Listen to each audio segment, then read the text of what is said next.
Au mariage de ma sœur, mon mari m'a humilié en me comparant à elle.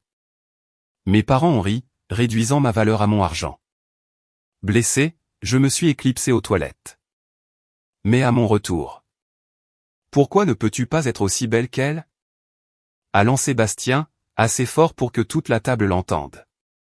Ces mots m'ont frappé comme un coup physique, tranchant et inattendu au milieu de ce qui aurait dû être une célébration.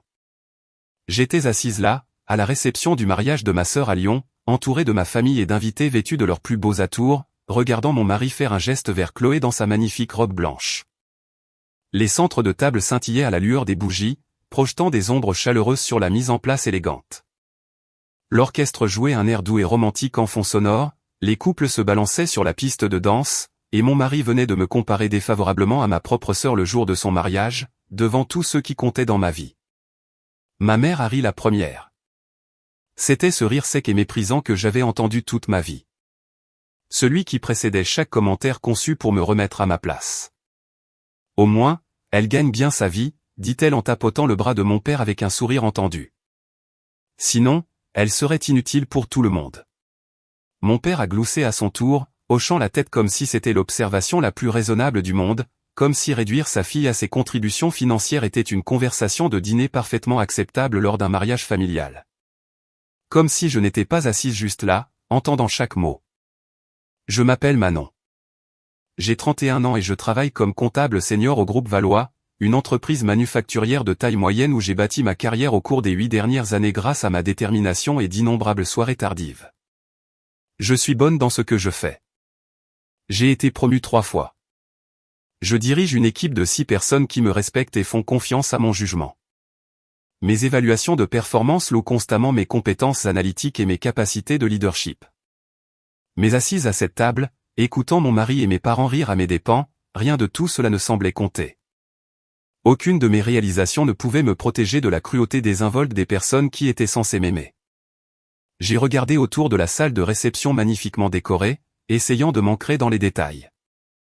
Des lustres en cristal projetaient une lumière chaude sur des tables drapées de nappes ivoires. Des fleurs fraîches ornaient chaque surface, leur doux parfum se mêlant à l'arôme du repas préparé par le traiteur. Le lieu était l'un des plus prestigieux de la ville, et chaque élément avait été soigneusement choisi pour créer une atmosphère d'élégance et de fête. Ma sœur n'avait pas regardé à la dépense, et nos parents avaient joyeusement contribué, tout comme ils avaient contribué à l'apport de sa maison, à sa voiture, à ses frais de scolarité en école de commerce. Chloé avait toujours été l'enfant prodige, la belle, celle qui méritait l'investissement car elle allait évidemment rapporter. Je n'étais que la fille pratique, le plan de secours. J'avais payé mes propres études universitaires, cumulant 2 emplois tout en suivant une charge de cours complète. J'avais gratté chaque centime pour la caution de mon appartement. Quand je me suis marié il y a 3 ans, mes parents nous ont donné une carte avec 100 € à l'intérieur et nous ont dit qu'ils espéraient que nous serions heureux. C'était là l'étendue de leur investissement dans mon avenir. Le mariage de Chloé avait un budget qui aurait pu rembourser mes prêts étudiants 2 fois, avec assez de reste pour un apport sur une maison modeste. « Excusez-moi » dis-je doucement en reculant ma chaise. « Je dois aller aux toilettes. » Bastien m'a à peine jeté un coup d'œil. Il se tournait déjà vers ma cousine, continuant une histoire sur sa partie de golf, riant de ses propres blagues. Ma mère a agité la main de manière dédaigneuse et mon père a pris un autre petit pain dans la corbeille. J'aurais aussi bien pu être invisible. J'avais été invisible pour eux toute ma vie. Présente mais sans importance, utile mais jamais valorisée. J'ai traversé la salle de réception la tête haute, bien que mes yeux brûlent de larmes que je refusais de laisser couler. J'ai souri aux invités que je croisais, hoché la tête vers des parents éloignés, maintenu la façade que j'avais perfectionnée au cours de 31 années passées à être la fille au moins que, l'épouse adéquate, la bête de somme fiable sur qui on pouvait compter pour être présente, contribuer, et ne jamais se plaindre. Le masque était devenu une seconde nature, mais ce soir, il semblait plus lourd que d'habitude. Les toilettes étaient heureusement vides. Je me suis enfermé dans une cabine et j'ai appuyé mes mains contre la porte en métal froid, essayant de calmer ma respiration. Les larmes sont venues alors, silencieuses et brûlantes, coulant sur mes joues et ruinant probablement le maquillage que j'avais passé 1 heure à appliquer ce matin-là. J'avais voulu être à mon avantage pour le mariage. J'avais voulu, bêtement, me sentir belle pour une fois. J'ai pensé à toutes les fois où j'avais avalé des insultes comme celle-ci. Toutes les fois où Bastien avait fait des commentaires sur mon poids, mes cheveux, mes vêtements, toujours présentés comme des suggestions utiles pour m'améliorer. Toutes les fois où mes parents avaient loué les accomplissements de Chloé tout en reconnaissant à peine les miens. Toutes les fois où j'avais souri et hoché la tête en me disant que cela n'avait pas d'importance, que j'étais assez forte pour m'élever au-dessus de tout ça, que leurs opinions ne me définissaient pas. Mais quelque chose semblait différent ce soir. Peut-être était-ce la combinaison de la cruauté de Bastien et des rires de mes parents, leurs voix s'harmonisant pour se moquer de tout ce que j'étais. Peut-être était-ce de voir Chloé si radieuse et heureuse alors que j'étais assise là, humiliée à sa fête. Peut-être était-ce simplement que j'avais atteint une limite invisible, un seuil dont j'ignorais l'existence jusqu'à ce que je le franchisse. Je suis sorti de la cabine et me suis tenu devant le miroir, fixant mon reflet sous les lumières fluorescentes crues. Mon mascara avait légèrement coulé sous mes yeux. Ma coiffure soigneusement réalisée était encore intacte. Mais au-delà de ces détails superficiels, j'ai vu quelque chose que je n'avais pas remarqué auparavant, quelque chose qui avait été là tout le long. J'ai vu une femme qui avait passé sa vie entière à essayer de gagner l'amour de gens qui ne le donneraient jamais librement. Une femme qui avait épousé un homme qui la voyait comme un marchepied plutôt que comme une partenaire. Une femme qui avait été mesurée, comparée et jugée insuffisante à chaque tournant. Et j'ai vu une femme qui était finalement fatiguée d'accepter cela. Grandir dans ma famille signifiait comprendre sa place dans la hiérarchie très tôt. Chloé est née belle, avec des traits délicats et un charme facile qui attirait les gens vers elle sans effort. Elle avait la structure osseuse gracieuse de notre mère et les yeux brillants de notre père. Je suis né pratique, avec la mâchoire carrée de mon père et la tendance de ma mère à prendre du poids. Au moment où j'ai été assez grande pour comprendre ces choses, les rôles avaient déjà été attribués. Chloé était la princesse. J'étais la bête de somme. Chloé prenait des cours de danse, de piano, de chant. Elle participait à des concours de beauté et gagnait des trophées qui bordaient encore la cheminée de nos parents dans le salon, prenant la poussière, mais jamais enlevée. J'ai rejoint le club de maths et le club de débat parce que ces activités étaient gratuites et que personne n'avait besoin de me conduire aux entraînements ou de m'acheter des costumes. Quand les bulletins scolaires arrivaient, le 13/20 de Chloé en algèbre était célébré comme un progrès durement gagné méritant une reconnaissance spéciale, tandis que mes 19/20 étaient accueillis par un bref hochement de tête avant que mes parents ne retournent discuter du prochain récital de Chloé ou de ses préparatifs pour le dernier concours. Je ne pense pas que mes parents étaient délibérément cruels, du moins pas au début. Ils avaient simplement une capacité d'attention limitée, et Chloé en absorbait la majeure partie en étant le genre de fille qu'ils avaient imaginé avoir. Elle était celle qui se marierait bien, leur donnerait de beaux petits-enfants et organiserait des dîners élégants. J'étais le plan de secours, celle qui prendrait soin d'elle-même et aiderait peut-être financièrement en cas de besoin. Différentes filles, différentes attentes, différents investissements. Quand j'ai obtenu mon diplôme universitaire avec la mention très bien et une offre d'emploi déjà sécurisée, mes parents nous ont tous emmenés dîner dans une brasserie de Chêne. Le repas était assez agréable, mais j'ai remarqué qu'ils vérifiaient leur téléphone tout au long, pensant déjà à autre chose. Quand Chloé a obtenu son diplôme 2 ans plus tard avec une licence en communication et des notes moyennes, ils lui ont organisé une fête avec 100 invités et un buffet traiteur. Ils ont fait des discours sur son potentiel et son brillant avenir, sur la fierté qu'ils éprouvaient pour tout ce qu'elle avait accompli. Je me suis dit que cela n'avait pas d'importance. Je me suis dit que ma valeur n'était pas déterminée par l'attention ou l'approbation de mes parents. J'ai bâti une carrière, obtenu des promotions, économisé de l'argent et créé une vie dont je pouvais être fier, même si personne d'autre ne le remarquait. Et puis j'ai rencontré Bastien à la fête d'un ami, et j'ai pensé que les choses pourraient enfin être différentes. Il était charmant au début, comme le sont toujours les hommes comme lui. Il complimentait mon intelligence, mon éthique de travail, ma stabilité. Il disait admirer une femme qui avait sa vie en main, qui savait ce qu'elle voulait et se donnait les moyens de l'obtenir. Ce que je n'avais pas réalisé alors, c'est qu'il admirait ses qualités parce qu'il voulait en profiter, non pas parce qu'il me valorisait en tant que personne. Il voyait un revenu stable, une partenaire fiable, quelqu'un qui gérerait les détails de la vie pour qu'il n'ait pas à le faire. La première fois qu'il a fait un commentaire sur mon apparence, nous étions mariés depuis 6 mois. J'avais pris quelques kilos pendant les fêtes, profitant de notre premier hiver en tant que couple marié, et il a suggéré que je devrais peut-être penser à m'inscrire dans une salle de sport. Son ton était décontracté, presque concerné. Je me suis dit qu'il essayait d'être utile, qu'il voulait que je sois en bonne santé. La deuxième fois, il m'a comparé à la femme d'un collègue lors d'un dîner professionnel, notant bruyamment à quel point elle avait toujours l'air soignée. Je me suis dit qu'il voulait juste que je sois la meilleure version de moi-même, que ses commentaires venaient d'une intention bienveillante. À notre 2e anniversaire de mariage, les commentaires étaient devenus un bruit de fond constant dans notre relation. Mes cheveux n'allaient pas, soit trop longs soit trop courts, jamais tout à fait bien. Mes vêtements étaient vieillots, pas assez élégants pour les occasions sociales. Ma cuisine était fade, pas aussi bonne que celle de sa mère. Mon ménage était inadéquat, toujours quelque chose laissé en plan. Rien de ce que je faisais n'était jamais assez bien. Et je m'étais d'une manière ou d'une autre convaincu que si j'essayais juste plus fort, travaillais plus, m'améliorais de toutes les façons qu'il suggérait, je gagnerais enfin son approbation. J'ai réalisé, debout dans ses toilettes au mariage de ma sœur, que j'avais passé ma vie entière à essayer de gagner l'approbation de gens qui ne la donneraient jamais. Mes parents me verraient toujours comme la fille au moins que, la pratique qui existait pour leur faciliter la vie. Bastien trouverait toujours quelque chose à critiquer, un nouveau défaut à souligner. Aucune quantité de réussite, d'effort ou d'amélioration personnelle ne suffirait jamais parce que le problème n'était pas moi.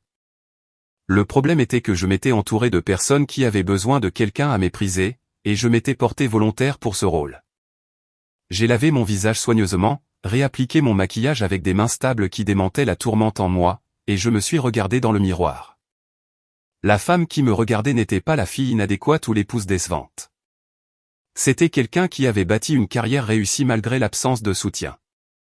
Quelqu'un qui avait gagné tout ce qu'elle avait grâce au travail acharné et à la détermination. Quelqu'un qui méritait mieux que ça. J'ai pensé à Bastien, à la façon dont il me parlait. À la façon dont il me regardait avec un mépris à peine dissimulé quand je ne répondais pas à ses normes toujours changeantes. J'ai pensé à mes parents, à toute une vie de cruauté désinvolte déguisée en observation pratique. J'ai pensé à Chloé, qui avait absorbé tout l'amour et l'attention sans jamais reconnaître une seule fois que je pourrais en avoir besoin aussi. Et j'ai pensé à ce qui se passerait si j'arrêtais d'accepter ça. Si j'arrêtais de sourire aux insultes et de prétendre que tout allait bien. Si je me défendais enfin au lieu d'espérer que quelqu'un d'autre le fasse pour moi. La pensée était terrifiante et exaltante à la fois, comme se tenir au bord d'une falaise avec des eaux inconnues en contrebas. Mais je me noyais déjà dans la vie que j'avais construite. Que avais-je à perdre en sautant? Quand je suis retourné à la réception, la première chose que j'ai remarquée, c'est que personne n'avait noté mon absence. Bastien était en grande conversation avec mon oncle au sujet d'une opportunité d'investissement qu'il poursuivait, gesticulant avec enthousiasme avec son verre. Mes parents discutaient avec des voisins de leur rue, le rire de ma mère portant à travers la pièce. Chloé faisait le tour des tables avec son nouveau mari, acceptant les félicitations et les commentaires admiratifs sur sa robe, ses cheveux, sa journée parfaite. Je suis resté au bord de la salle un instant, les observant tous avec un nouveau regard. C'était étrange de voir ma famille à travers ce prisme différent. J'ai remarqué comment le sourire de ma mère n'atteignait jamais tout à fait ses yeux quand elle me regardait. J'ai remarqué comment l'attention de mon père s'égarait chaque fois que je parlais, son regard dérivant vers des conversations plus intéressantes. J'ai remarqué comment la main de Bastien ne cherchait jamais la mienne. Comment il positionnait son corps loin de moi-même lorsque nous étions assis côte à côte, comme s'il cherchait déjà quelqu'un de mieux. J'avais été tellement concentré sur le fait de gagner leur approbation que je ne m'étais jamais arrêté pour remarquer qu'ils n'avaient aucune intention de la donner. Je suis retourné à notre table où Bastien venait apparemment de faire une autre blague à mes dépens. Plusieurs personnes riaient, y compris ma cousine et son mari, qui avaient toujours semblé assez amicaux. Quand ils m'ont vu approcher, les rires se sont tus maladroitement, les yeux fuyant les miens, ce qui me disait tout ce que j'avais besoin de savoir sur le sujet de leur amusement. « Ah, te voilà », a dit Bastien, son sourire n'atteignant pas ses yeux. « On parlait justement de toi. »« J'ai entendu, » dis-je calmement, prenant mon siège sans élaborer. Il cligna des yeux, surpris peut-être par mon ton. Je n'étais généralement pas si direct. D'habitude, je souriais et faisais semblant de n'avoir rien remarqué, faisais un commentaire d'autodérision pour apaiser la tension et lui donner la permission de continuer. Mais ce soir, je l'ai simplement regardé et laissé le silence s'étendre entre nous comme un défi. « Oh, détends-toi » dit-il finalement, se détournant avec un hochement de tête agacé. C'était juste une blague. C'est à ce moment-là que j'ai senti le regard de quelqu'un sur moi. J'ai levé les yeux et vu un homme à la table voisine qui m'observait avec une expression que je ne pouvais pas tout à fait lire. Il était plus âgé, peut-être à la fin de la cinquantaine, avec des cheveux argentés et des yeux bienveillants qui semblaient embrasser toute la scène avec une compréhension tranquille. Je l'ai vaguement reconnu comme l'un des nouveaux beaux-parents de Chloé, bien que je ne connaisse pas son nom ni sa relation exacte avec son mari. Il m'a fait un petit signe de tête, presque imperceptible pour quiconque ne le cherchait pas. Il y avait quelque chose dans ce signe, une reconnaissance de ce qui venait de se passer. Pas de la pitié exactement, mais de la reconnaissance, de la compréhension, comme s'il avait vu toute la dynamique laide se jouer et voulait que je sache que quelqu'un en avait été témoin, que quelqu'un me voyait, même quand ma propre famille refusait de le faire. Je me suis surprise à hocher la tête en retour, reconnaissante d'une manière que je ne pouvais expliquer. Dans une salle pleine de familles qui ne m'avaient jamais vraiment vu, cet étranger avait remarqué. Il avait vu la cruauté pour ce qu'elle était, et avait reconnu ma dignité avec ce simple geste quand personne d'autre ne le voulait. Le dîner a continué, les plats arrivant et étant débarrassés par des serveurs efficaces. Des discours ont été prononcés, des toasts ont été portés, et Chloé a pleuré joliment quand son nouveau mari a parlé de leur histoire d'amour. Bastien a fait un autre commentaire sur la façon dont les femmes devenaient émotives au mariage, me jetant un coup d'œil avec ce sourire en coin familier qui suggérait que j'étais d'une manière ou d'une autre incluse dans la moquerie. Tu sais, a dit ma mère, se penchant à travers la table vers Bastien, Chloé est vraiment magnifique ce soir. Tu ne trouves pas?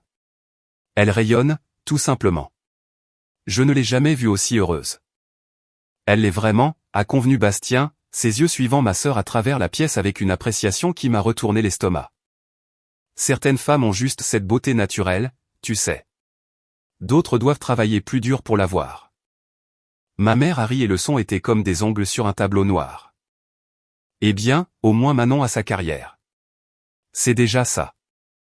Déjà ça, a répété Bastien en écho. Et ils ont partagé un regard de compréhension mutuelle qui m'a donné la nausée, un mélange de colère et de chagrin. Je suis resté très immobile, sentant quelque chose de froid s'installer dans ma poitrine. Ce n'était pas nouveau. Ces commentaires, cette dynamique, s'étaient joués toute ma vie. Mais ce soir, au lieu de ressentir la honte et le sentiment d'insuffisance familier, j'ai ressenti tout autre chose. De la clarté. J'ai vu ma mère qui avait passé sa vie à vivre par procuration à travers sa belle-fille tout en traitant sa fille capable comme une arrière-pensée. J'ai vu mon père qui ne m'avait jamais défendu une seule fois, qui avait ri avec chaque blague à mes dépens parce que c'était plus facile que de défendre son propre enfant. Et j'ai vu Bastien, l'homme que j'avais épousé en croyant qu'il m'aimait, qui ne m'avait jamais vu comme autre chose qu'un salaire régulier et une cible commode pour ses insécurités. L'homme à la table voisine a croisé mon regard à nouveau.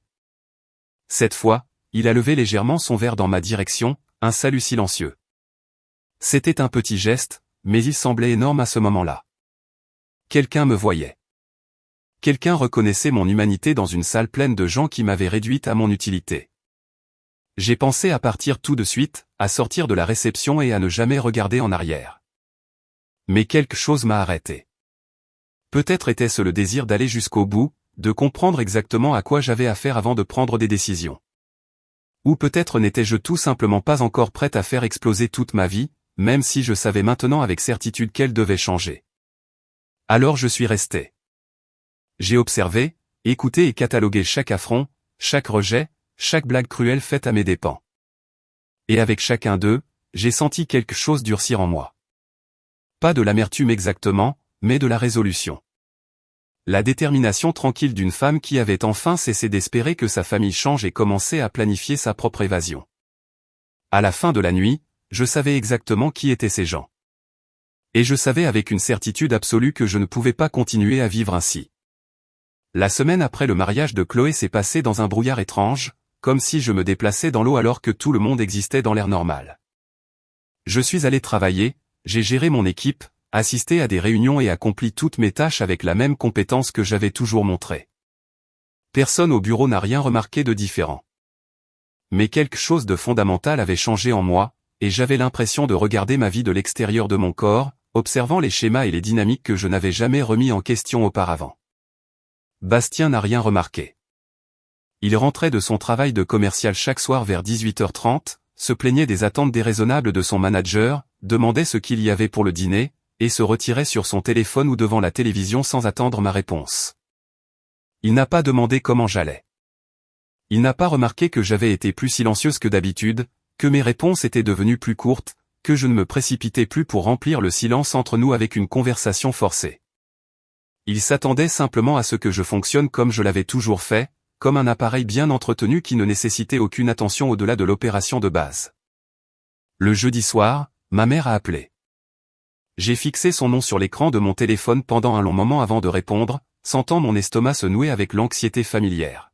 « Manon, j'ai besoin que tu fasses quelque chose pour moi », a-t-elle dit sans préambule, sans demander comment j'allais ou ce que je faisais. « Ton père et moi voulons organiser une fête pour Chloé et son mari le mois prochain. Une célébration de bienvenue dans la famille, quelque chose d'élégant.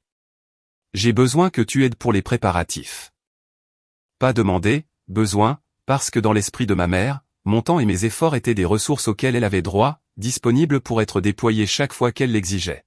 « Je suis assez occupé au travail en ce moment, dis-je prudemment, testant cette limite inconnue. Nous avons un gros audit qui arrive.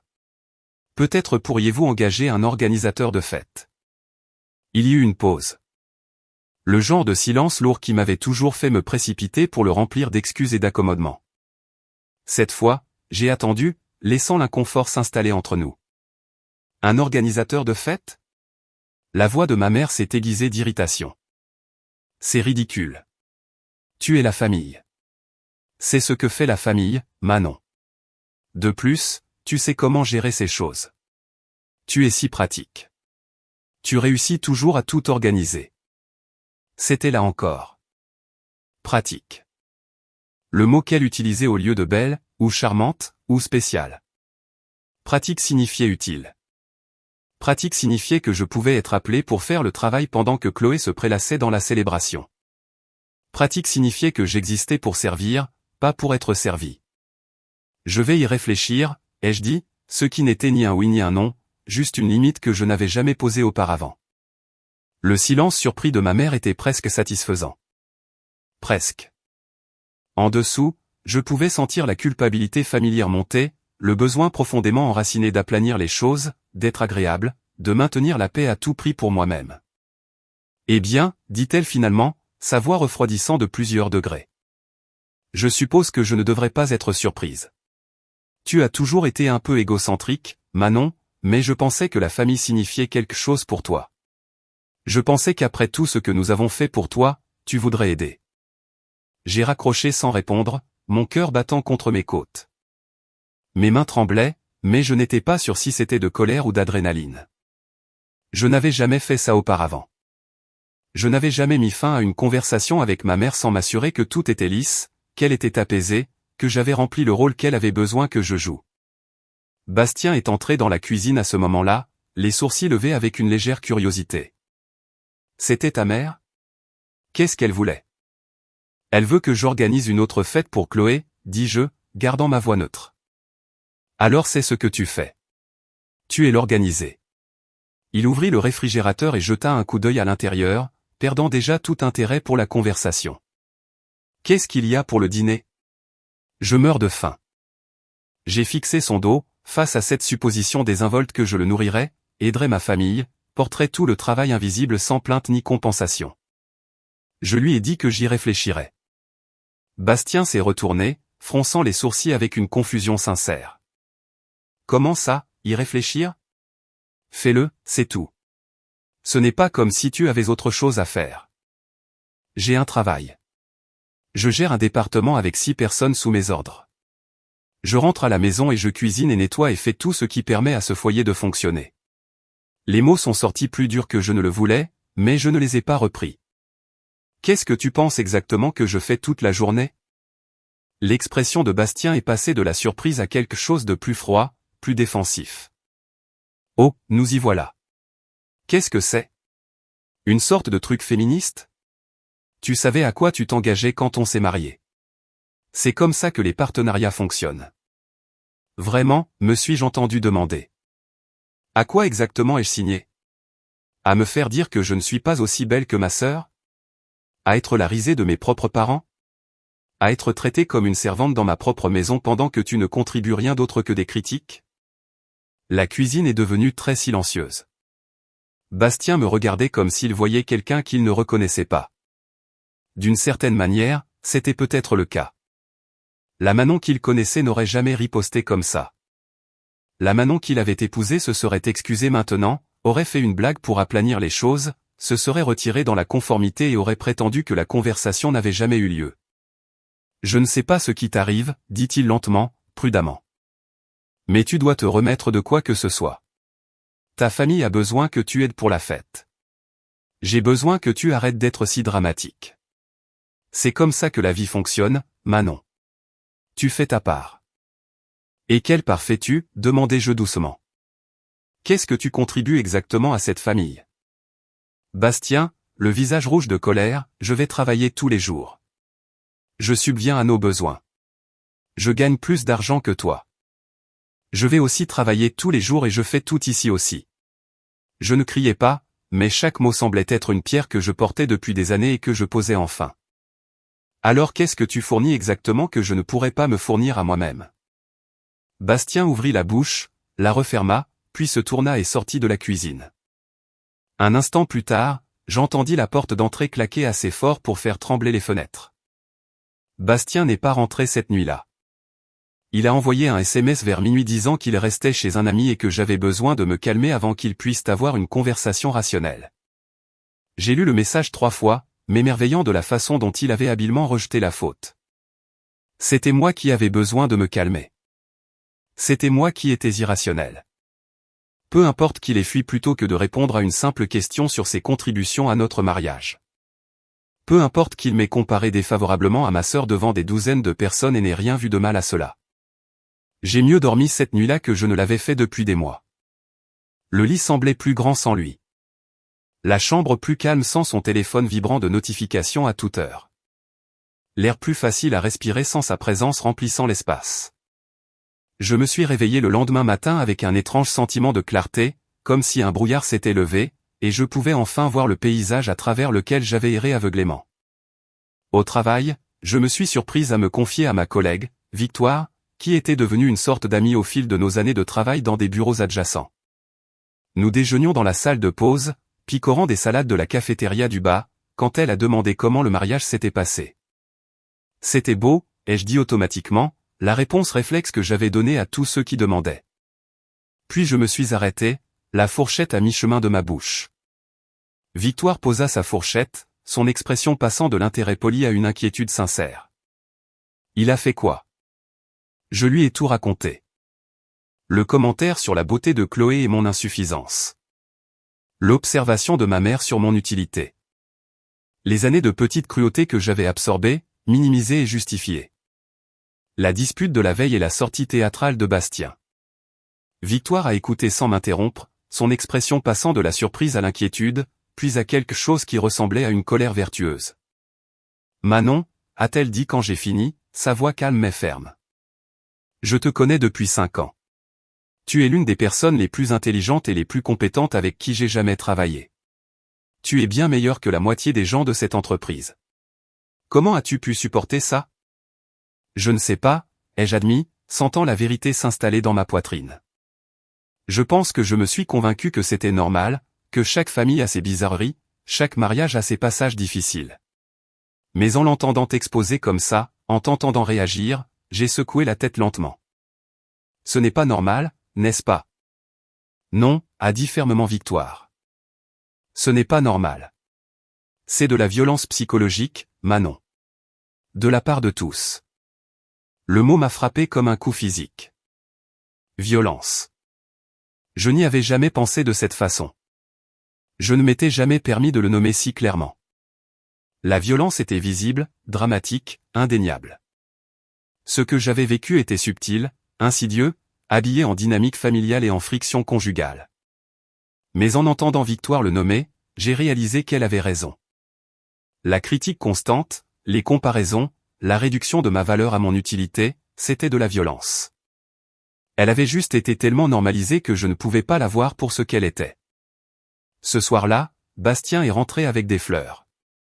Non pas parce qu'il était désolé, je le soupçonnais, mais parce qu'il pensait que les fleurs remettraient les choses à la normale, nous ramèneraient au dysfonctionnement confortable que nous avions maintenu pendant 3 ans. Il me les a tendues avec un sourire crispé et a attendu ma réponse reconnaissante. Merci, ai-je dit en les prenant. Nous devons parler. Son sourire a vacillé immédiatement. J'espérais qu'on pourrait juste passer à autre chose après hier soir. Tu étais fatigué. J'étais stressé. Des choses ont été dites. Ça arrive dans tous les mariages. Des choses ont été dites depuis 3 ans, Bastien. Au mariage, tu as dit à une table pleine de gens que je n'étais pas aussi belle que ma sœur. Mes parents ont approuvé et ajouté qu'au moins je gagnais de l'argent. As-tu une idée de ce que j'ai ressenti? As-tu une idée du nombre de fois où j'ai avalé des commentaires comme ça? Il s'est déplacé mal à l'aise, regardant partout sauf moi. C'était juste une blague. Ta famille plaisante comme ça tout le temps. Je ne faisais que suivre le mouvement. À mes dépens. Toujours à mes dépens. Et tu te joins à eux parce que c'est plus facile que de me défendre, parce que tu es d'accord avec eux. Tu es trop sensible. Sa voix avait ce tranchant maintenant. Celui qui me faisait habituellement reculer et m'excuser. C'est ce que font les familles. Elles se taquinent. Si tu ne peux pas le supporter, c'est ton problème, pas le mien. Peut-être que c'est mon problème, ai-je convenu doucement, nous surprenant tous les deux. Et peut-être que la solution est d'arrêter de passer du temps avec des gens qui pensent que la cruauté est drôle. Bastien m'a fixé, la confusion et l'irritation luttant sur son visage. Qu'est-ce que c'est censé vouloir dire? Ça veut dire que je ne vais pas organiser la fête de Chloé. Ça veut dire que je vais commencer à réfléchir sérieusement à ce que je veux que ma vie soit. Et ça veut dire que tu dois décider si tu veux faire partie de cette vie en tant que partenaire qui me traite avec respect ou si tu veux continuer à me traiter comme une combinaison de femme de ménage, de chef cuisinier et de punching ball. Son visage est devenu rouge puis blanc. Tu es ridicule après tout ce que j'ai fait pour toi. Que as-tu fait pour moi, Bastien? J'ai gardé ma voix calme, bien que mon cœur battait si fort que je pouvais le sentir dans ma gorge. Nomme une chose, un sacrifice que tu as fait. Une fois où tu as fait passer mes besoins avant les tiens. Le silence s'est étendu entre nous comme un gouffre. J'ai regardé son visage alors qu'il cherchait une réponse et ne trouvait rien. La réalisation qu'il ne pouvait pas penser à un seul exemple était accablante, et nous le savions tous les deux. Je pense que tu as besoin de temps pour réfléchir à ce que tu veux vraiment, a-t-il dit finalement, sa voix froide et distante. Parce qu'en ce moment, tu n'agis pas comme la femme que j'ai épousée. Peut-être que la femme que tu as épousée avait trop peur de te montrer qui elle était vraiment, ai-je répondu fermement. Peut-être qu'elle est enfin fatiguée de faire semblant. Les 2 semaines suivantes furent une guerre silencieuse. Bastien et moi nous déplacions dans notre maison comme des étrangers, polis et distants. Il a arrêté de faire des commentaires sur mon apparence, mais seulement parce qu'il avait arrêté de me parler de quoi que ce soit de substantiel. Il semblait attendre que je craque, que je m'excuse et revienne à la normale, que je reprenne mon rôle d'épouse docile qui acceptait tout traitement qu'il choisissait de livrer. J'en avais fini d'être normal. Ma mère a appelé 2 fois de plus pour la fête. La première fois, j'ai laissé aller sur la messagerie et écouté son message de plus en plus irrité sur la responsabilité et le devoir familial.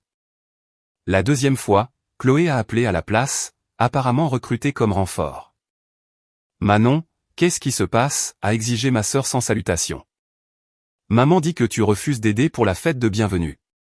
Elle est vraiment bouleversée, elle a pleuré ce matin.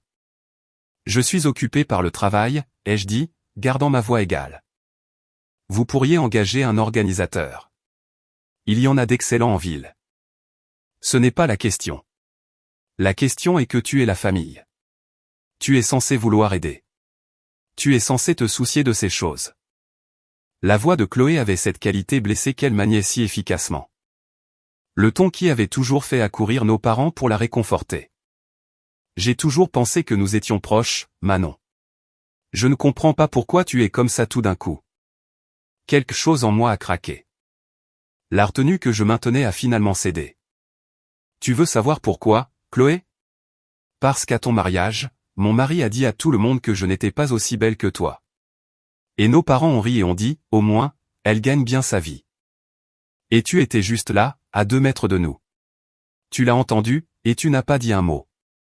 Tu as juste continué à sourire et à accepter les compliments comme si de rien n'était. Il y eut une pause plus longue que confortable. Je ne me souviens pas de ça, a dit Chloé finalement, sa voix plus petite maintenant. Tu étais juste là.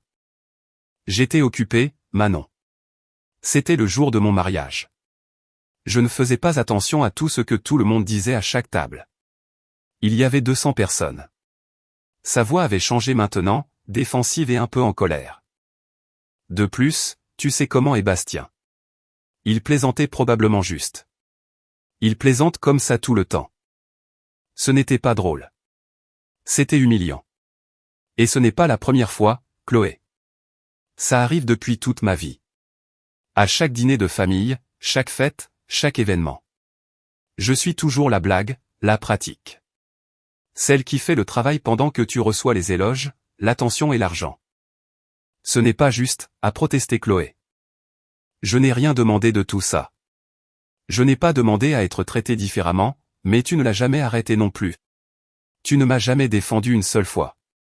Tu as juste absorbé toute l'attention et l'amour et supposé que c'était ton dû parce que tu étais la jolie. J'ai pris une inspiration, essayant de me calmer. Je ne suis pas en colère contre toi parce que tu es belle, Chloé. Je suis en colère parce que tu ne sembles jamais remarquer que la façon dont notre famille nous traitait différemment était cruelle. Ou peut-être que tu l'as remarqué et que tu t'en fichais parce que ça te profitait. Chloé est restée silencieuse un long moment. Quand elle a parlé à nouveau, sa voix était plus petite, moins certaine. Je l'ai remarqué parfois, mais je ne savais pas quoi faire. C'était juste comme ça. Je pensais que tu étais d'accord avec ça. Eh bien, j'en ai fini d'accepter comment c'était. Si tu veux une fête, engage un organisateur. Je ne suis plus disponible pour faire le travail invisible qui fait tourner cette famille tout en ne recevant rien en retour que des moqueries. J'ai raccroché avant qu'elle ne puisse répondre. Mes mains tremblaient, mais je me sentais plus légère que depuis des années. Ce week-end-là, j'ai commencé à regarder des appartements en ligne. Non pas parce que j'avais définitivement décidé de quitter Bastien, mais parce que j'avais besoin de savoir que je le pouvais. J'avais besoin de comprendre que j'avais des options. Que je n'étais pas piégé dans cette vie par les circonstances ou les finances. L'acte de chercher, d'imaginer une vie selon mes propres termes dans un espace qui serait entièrement le mien, semblait révolutionnaire. Bastien a trouvé les annonces d'appartements sur mon ordinateur portable.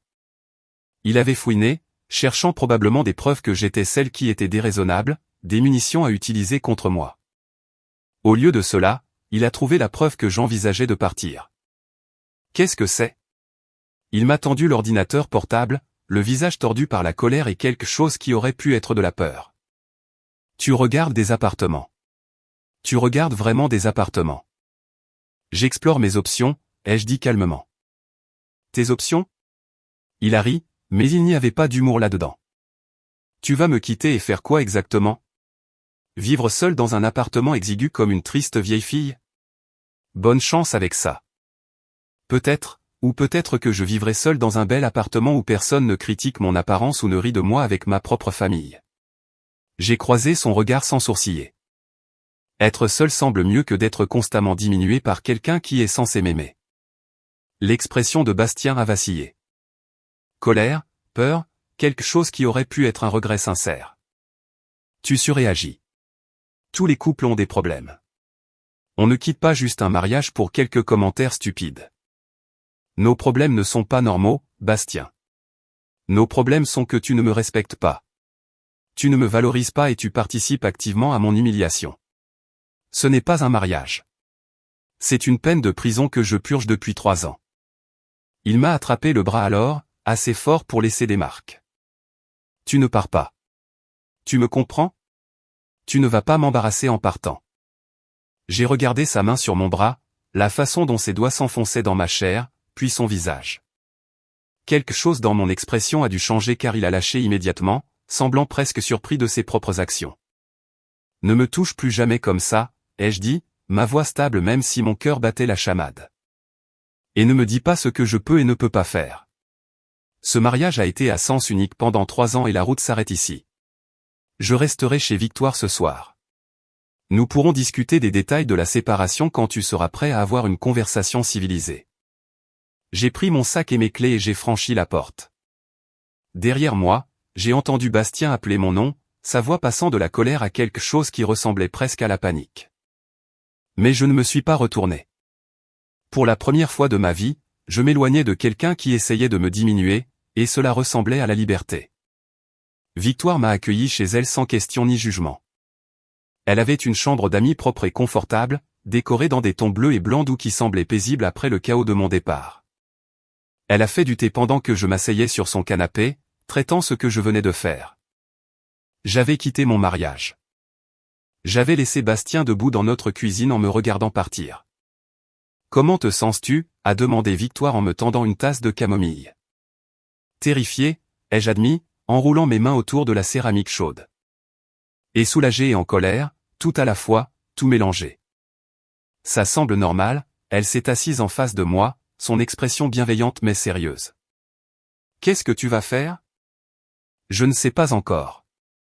Je dois comprendre les finances, trouver un endroit où vivre, décider si je veux essayer une thérapie ou juste demander le divorce. J'ai pris une gorgée de thé, laissant la chaleur me calmer. Mais pour l'instant, je vais juste rester avec ce sentiment, le sentiment de m'être enfin défendu après 31 ans à accepter moins que ce que je méritais. Le lendemain matin, mon téléphone a explosé de messages. Bastien exigeant que je rentre immédiatement. Ma mère, furieuse que j'ai bouleversé tout le monde avec mon comportement égoïste, m'accusant de ruiner le bonheur de jeune mariée de Chloé avec mon drame.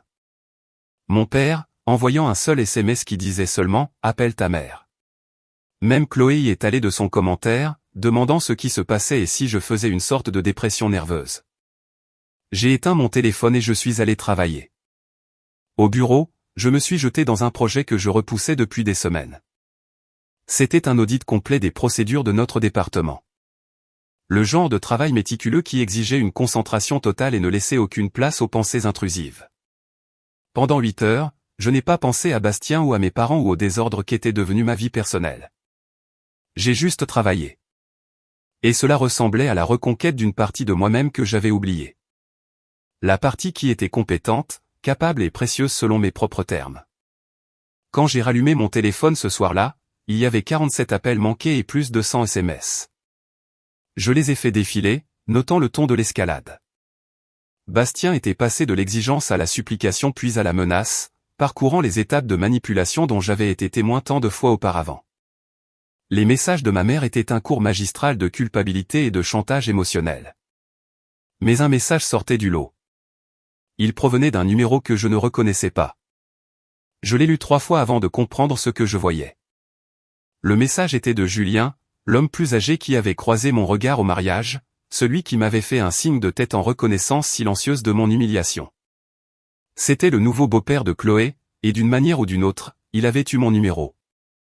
Le message était simple et direct. J'ai vu ce qui s'est passé au mariage. Si tu as besoin de parler à quelqu'un qui comprend les dynamiques familiales, je suis là.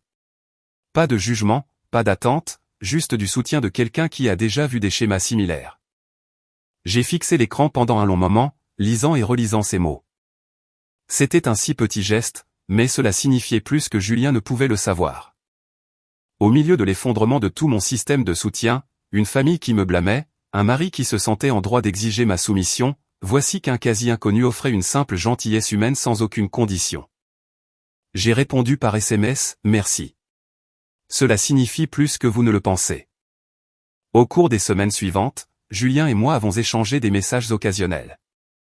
Il n'a jamais fouiné ni poussé pour avoir des détails, offrant juste des observations douces et du soutien quand j'en avais besoin.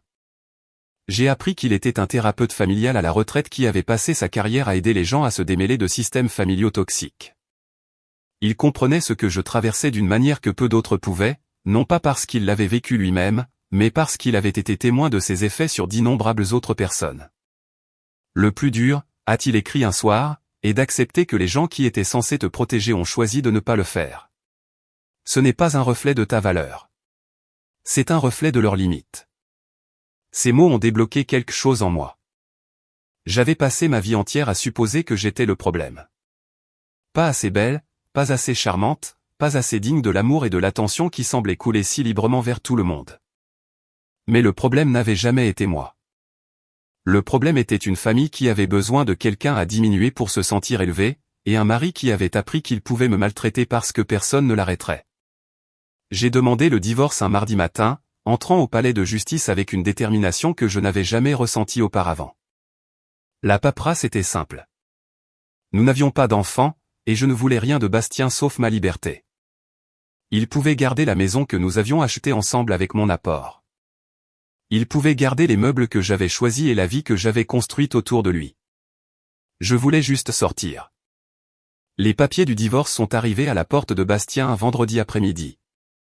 Le samedi matin, mon téléphone sonnait constamment.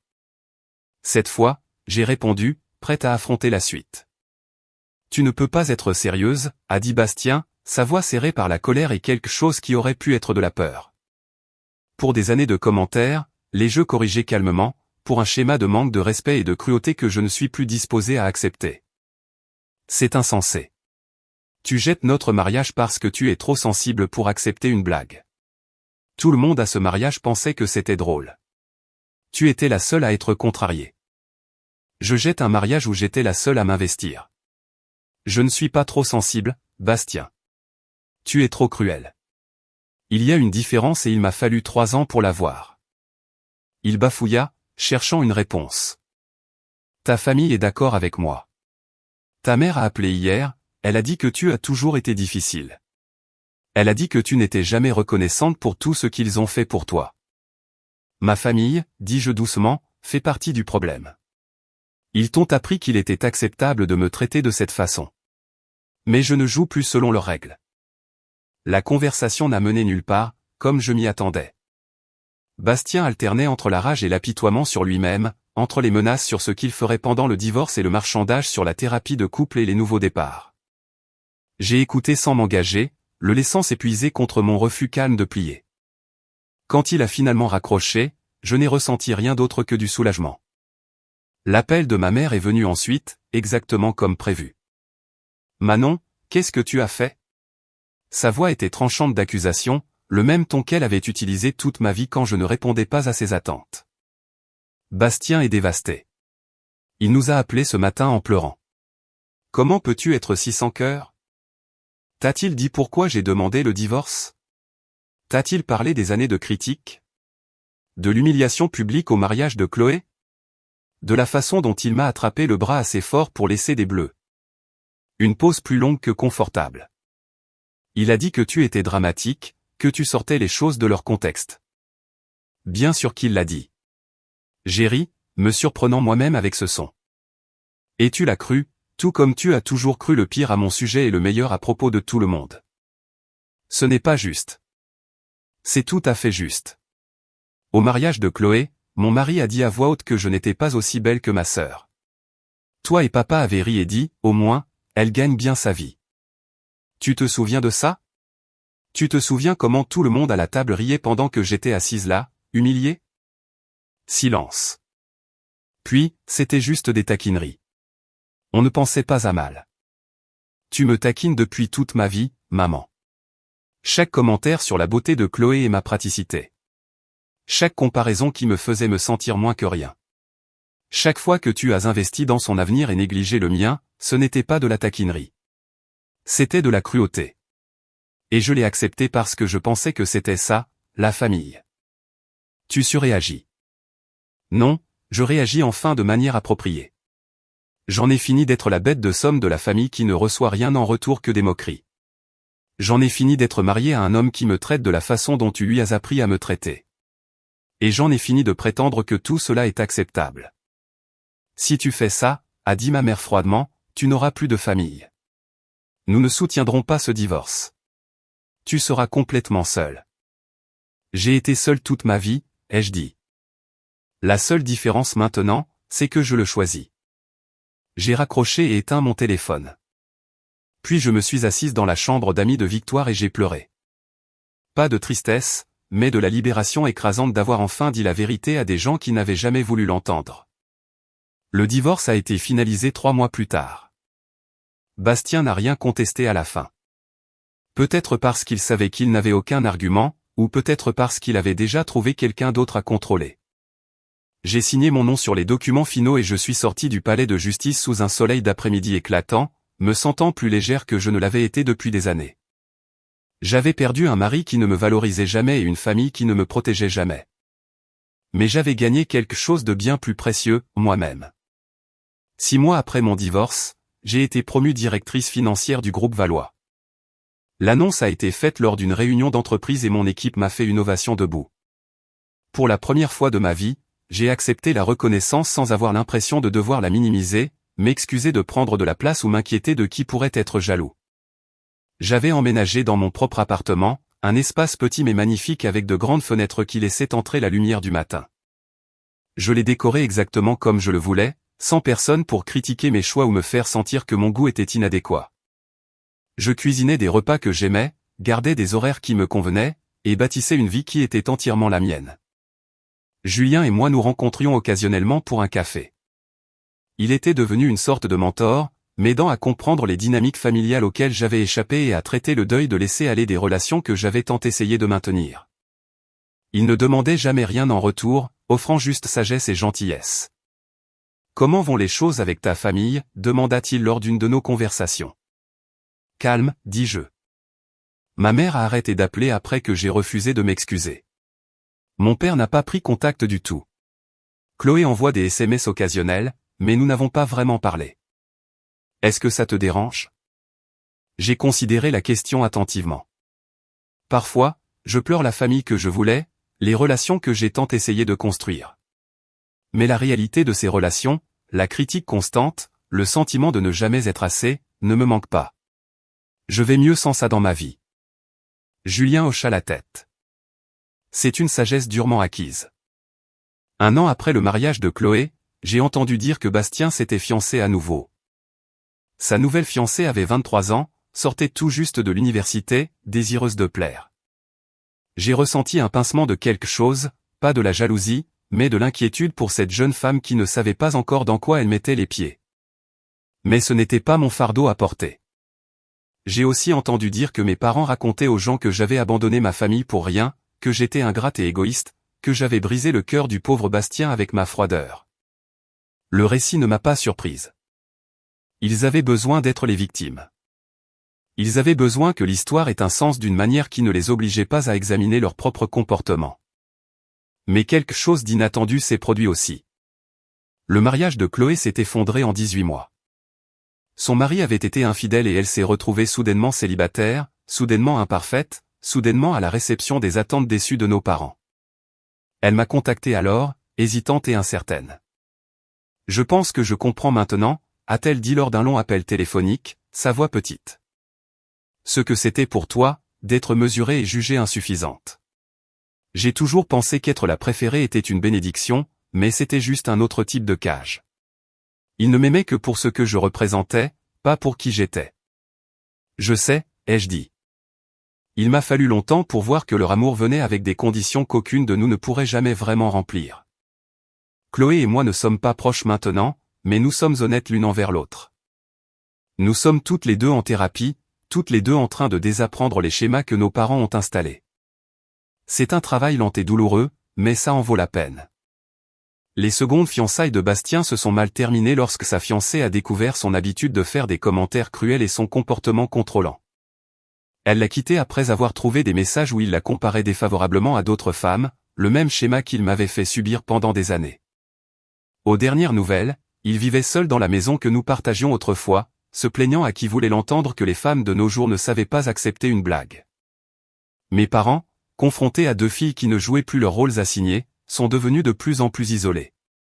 Les voisins auprès de qui ils avaient l'habitude de se vanter ont remarqué l'absence de réunions de famille, le manque de petits-enfants, le calme qui a remplacé le dysfonctionnement. La santé de ma mère a décliné, et l'épargne retraite de mon père a fondu suite à de mauvais investissements. Ils ont tenté de reprendre contact quelquefois, toujours avec des demandes déguisées en tentative de réconciliation. Je n'ai pas répondu. Ils ont créé une famille où la cruauté était acceptable et l'amour conditionnel. Et maintenant, ils doivent vivre dans le vide qui reste. Je ne leur souhaite pas de mal. Mais je ne leur dois pas non plus mon pardon ou ma présence. Ils ont eu des décennies pour me traiter avec une dignité élémentaire et ont choisi de ne pas le faire.